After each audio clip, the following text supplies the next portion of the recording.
We're starting the year on a very serious note. One of that is the finance bill. On the 15th of December, the Federal Executive Council approved that finance bill designed to support the implementation. We've seen it go through the lawmakers and now awaiting the president's assent. And this is implementation is actually supposed to start on the 1st of January. Now, how important is this finance bill? Why are we discussing it?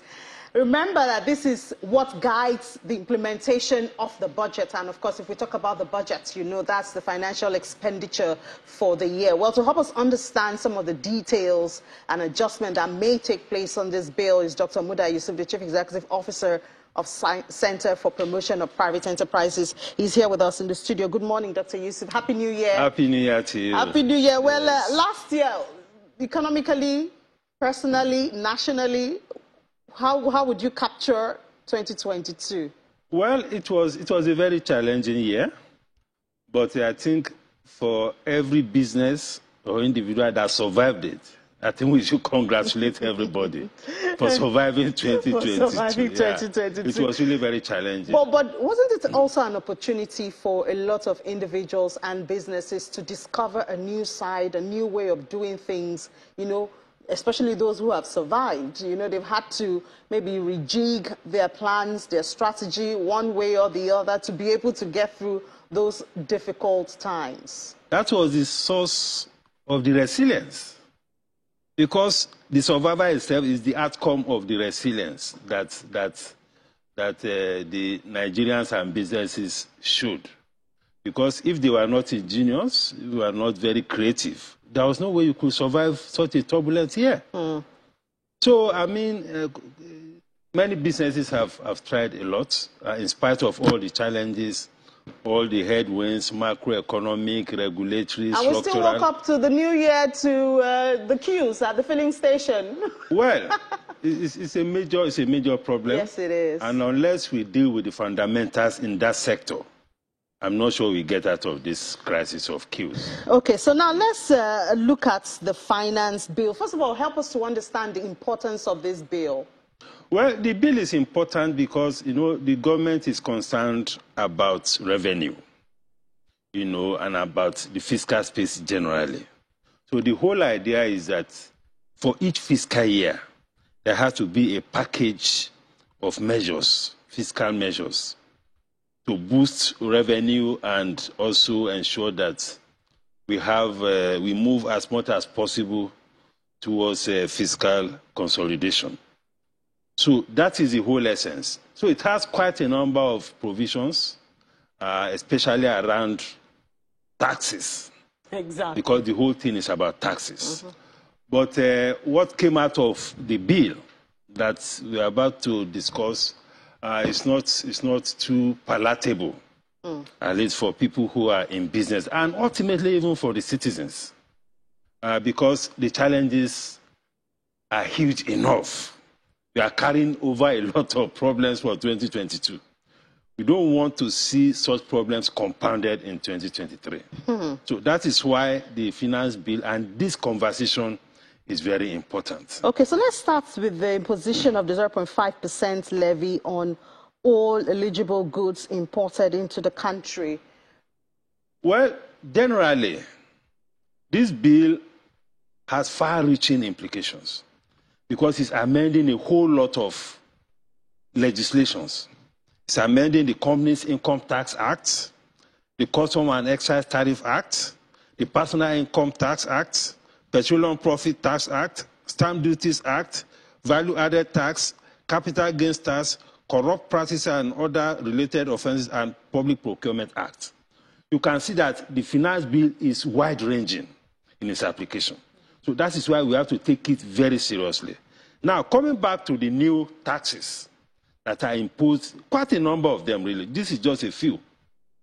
We are talking about imposing 0.5% levy on all eligible goods that are imported from outside of Africa. You know, and when we look at the totality of the burden that businesses are facing, already we have 0.5 ECOWAS levy, which we have been paying for quite a while. Now, this is a new one, and the government is saying that they want to use this to fund their international obligations, to ADB, to World Bank, all sorts of international obligations that you have around the world, you know. So that is the essence. And the argument here is that we have enough burdens already.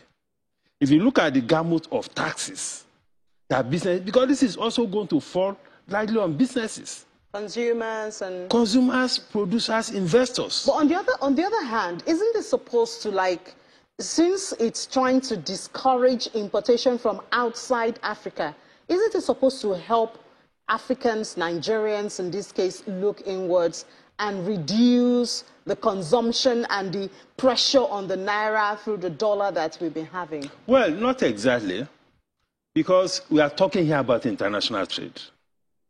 We are also hoping to export outside Africa. And there are some critical inputs that you need that don't exist in Africa. And in any case, we have a gamut of taxes, import duty, levy that are already existing as we speak. Now, if you take a look at the range of taxes that businesses are already paying, we have the company tax, which is 30% already. You have the tertiary education tax. That's kind of quiet, you know. A lot of people don't talk about it, even though it's being... Yes, 2.5% on company tax. On company profits. You have NITDA levy, 1%, also on profits. You have the Naseni tax, 0.25%, also on profits. You have police trust fund levy, 0.005%. You know? You have the Nigeria Content Development Levy, 1% on all contracts that are awarded in oil and gas sector. You have the NSITF, 1% of payroll. You have the Industrial Training Fund levy, 1% of staff cost. So if you have all of this, in addition to issues of import duty, all other levies that you have to pay, and we are now coming up with this kind of bill in the finance bill 2022. It's a lot of pressure. And what is even more disturbing is that the National Assembly did not give room for engagement with stakeholders. How can the Senate give 24 hours notice for public hearing on such an important bill that is touching on very vital legislations? 24 hours. The public announcement came on the 21st. The public hearing was 22nd. I mean, how do you run a democracy like that? So now we know that the bill is awaiting the president's assent. That's where we are now. That is where we are. And our appeal is that the president will withhold assent on this finance bill. Okay, because I wanted to ask, what are the possible scenarios? Because you were talking, but it doesn't seem like a lot of companies. It seems a lot of companies have adjusted, because I know most of these are not new. The tertiary, the... those are the ones that are existing. Exactly. But you have a whole lot of new ones inside this finance bill. We are talking of imposition of excise duties on all services. Whether you are television, whether you are radio, whether you are ICT, whether you are hospital, all services are now liable to excise duty at a rate to be determined by the president. That is very significant. And if you don't engage properly on this, it's going to cause a whole lot of problems for investors. So what's the way out? This is not a good way to start a new year. What's the way out? The way out is to engage. We are in a democracy. That's why we are putting it out there for purpose of conversation. Ideally, there should have been a robust public hearing on this, so that we can have a lot of input of stakeholders. I mean, we are talking of January to December cycle. It's not at all cost. If you have to delay for a few weeks to tidy up some of these things, so be it.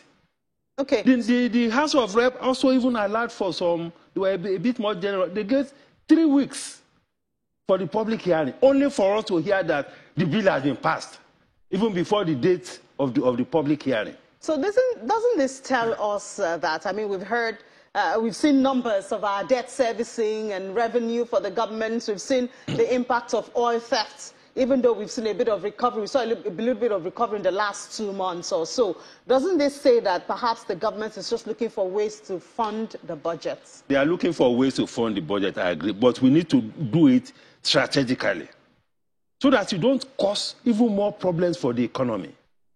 mean, we should not overload the donkey, as we say. Already these businesses are going through a lot, both within the tax space, within the fiscal space, within the macroeconomic space, within the regulatory space. So what will you do? In fact, there is a research that has said that the taxes that hurt the economy most, that affect economic growth the most, is corporate tax.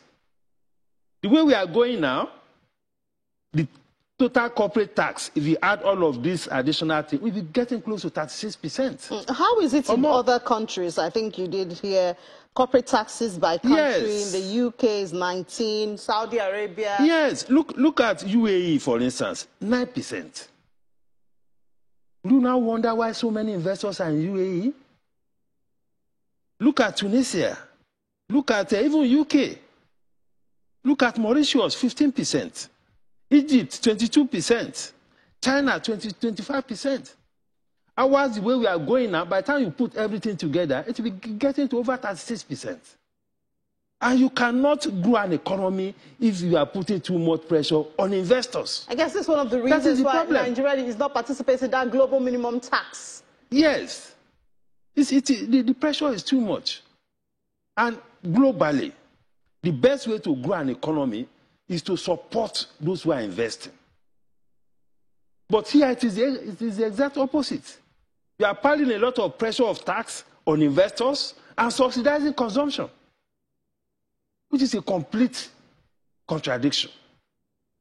So the global best practice is to ensure that you are a bit more liberal with those who are investing, because it is through investment that you can grow your economy. If you grow your economy, you generate more revenue ultimately.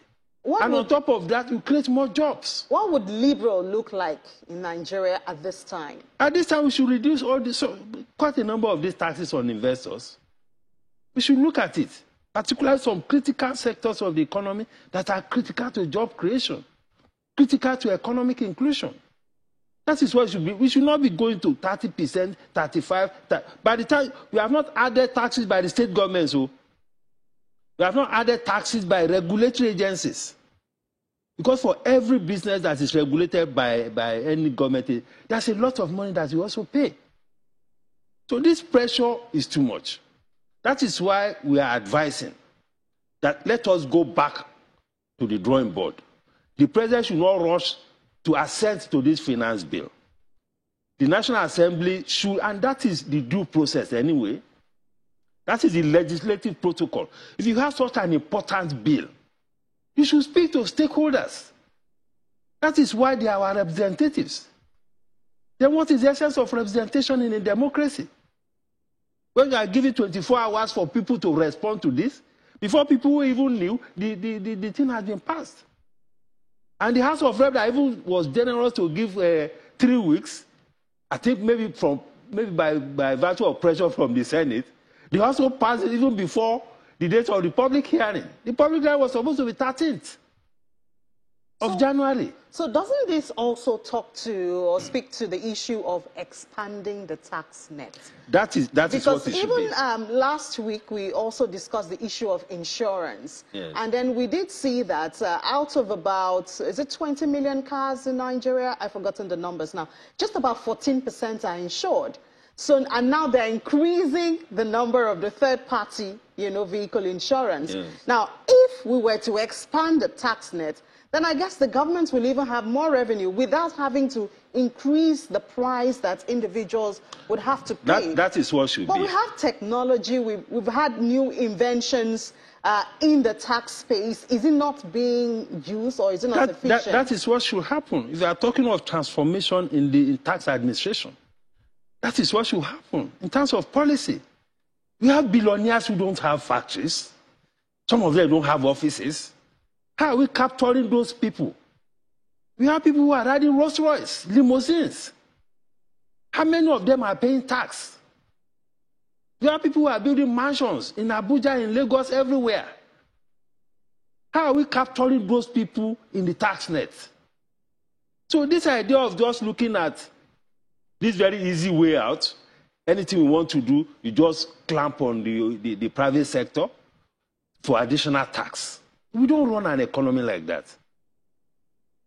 The taxes that hurt any economy most is the taxes on investors. And look at this excise duty. I've never had it anywhere in the world where you impose excise duty on all services. We are now moving away from manufacturing and all of this. We are going now into services. How are you going to manage that? Are you not going to be posting custom officers into every bank, oil company, telcos, even TV stations to collect excise duty? These things require a lot more conversation by stakeholders. And it also help to enrich the quality of even the legislation itself. This rush, this very hasty way of pushing legislation across, I don't think it's most undemocratic. So now we have election next month. Yes. We have census. Yes. And we're in 2023 now. Yes. Do you see this conversation holding, even if the president does not give his assent to, this finance bill? The budget, I think, starts in March. No, it starts immediately the assent. Yes. Supplementary. Yes. Immediately it is being assented to. And then so you have a lot of things happening now, but mostly you have politics dominating the scenario, different scenarios. So where does this come in from your perspective? They are not mutually exclusive. I mean, this will not take time. Engage stakeholders to fine-tune the bill. This cannot take more than a month. It's not a big deal. So the engagement can take place. You don't say that because you want to miss some timelines and go and pass a bill that will cause a lot of problems for the economy. This is about investment. How can we give this kind of blank? Even tertiary education tax is now being contemplated to be moved from 2.5% to 3%. And we have an economy where the formal sector is carrying the entire burden of the economy. This economy is almost 50% or more informal. Yes. What is the model for ensuring that you bring those in the informal space into this tax space? Because what is happening now is that it is people who are in the formal sector, both the investors and the employees, that are paying the bulk of the tax. So we need to review all of these things. Well, we'll certainly push. And we also have some of the taxes are even pending. We have the NYSC fund, 1% of tax. That one is still being considered. We have the tertiary health development levy, another 1%. I mean, do you want to kill the investors? This issue should not happen. We need to rethink all of this. All right, well, right here on Channels Television, we always bring out those salient issues and ensure we get people like Dr. Muda Yusuf to help us say what the people are saying. And the people are saying right now is that perhaps there should be another meeting and conversation around the finance bill before it gets the president's assent, because if investors are scared off because of about 30% tax on profits from different areas, then the issue of unemployment might take a longer time to solve. But thank you so much, Dr. Muda Yusuf, Chief Executive Officer of CPP, for your time this morning. Happy New Year once again. Yeah, Happy New Year. Thank you.